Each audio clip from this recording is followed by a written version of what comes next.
Good afternoon, everyone. And today we're taking the tracks off the Groomers. So I'll just show you how the belting's all laced together and how we get them apart. So come along, let me show you. So you can see I've already removed this one here.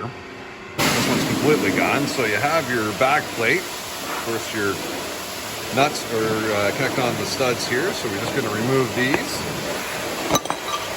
There we go, and then hammer out the connections. Now this trick is something that a good friend of mine recommended to me. You do everything on the sprocket here.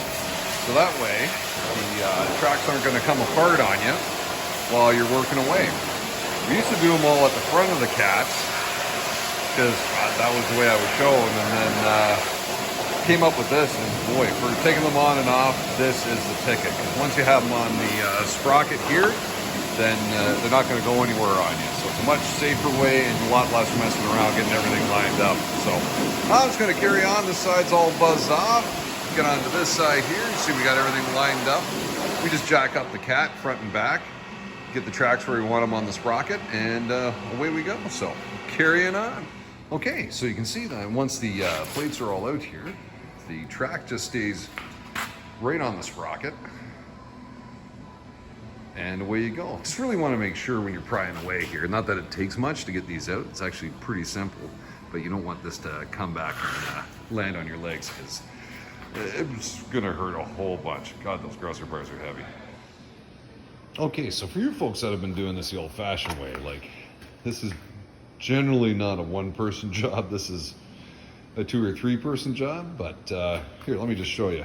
So this is, your dry belts are generally under the most tension and going to be a pain in the butt for you, but we're just going to take a hammer and gently punch that out. All right, now, I'm going to do this one-handed. So I'm just going to peel this back. She's just a little locked in here. I can give her a couple more taps. Got her.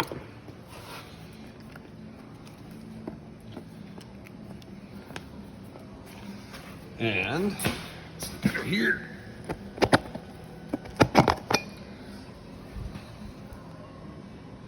This is so slick. I gotta say, I highly recommend this system. We're doing this in the shop. So once these are done, what we're gonna do is pull the whole machine ahead and right off the tracks, and then we can do our track work and get her banged off. But if you don't have an excavator, you can pull it off with a tractor or skid steer, whatever you got handy. And this is such a safer and easier way to do it. I highly recommend it. And also for putting these, like for doing your tracks, so you, again, pull your machine up, you have your tracks laid on the sprocket just like this. Like you can see here, your holes are lined up and it just literally slides together. It is such a slick way, so. Again, tips of the trade. It's amazing. You're never too old to learn new things. You're just grumpier about it, that's all. So you see we're just going to be pulling the front of the cat strap there.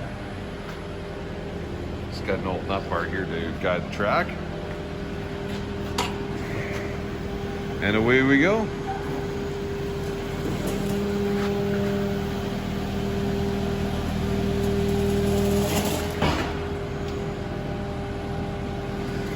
All I'm doing here is just to make sure that it doesn't collapse and catch the bottom of the cap here. So we're just going to unroll her, pull her right off.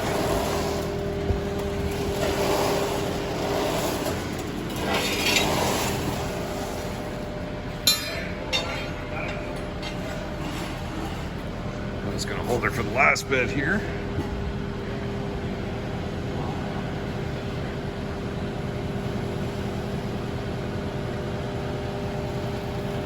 This is a nice controlled way to do it. Slow and steady, good sight lines.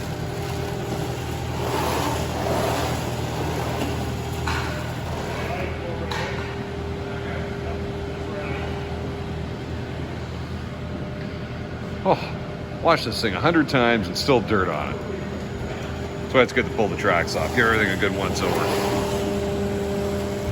So again, just holding it here so I can't jump up and get into the cab.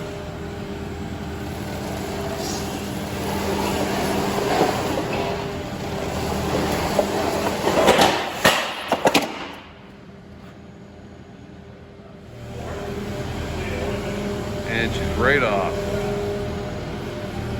Nothing to it.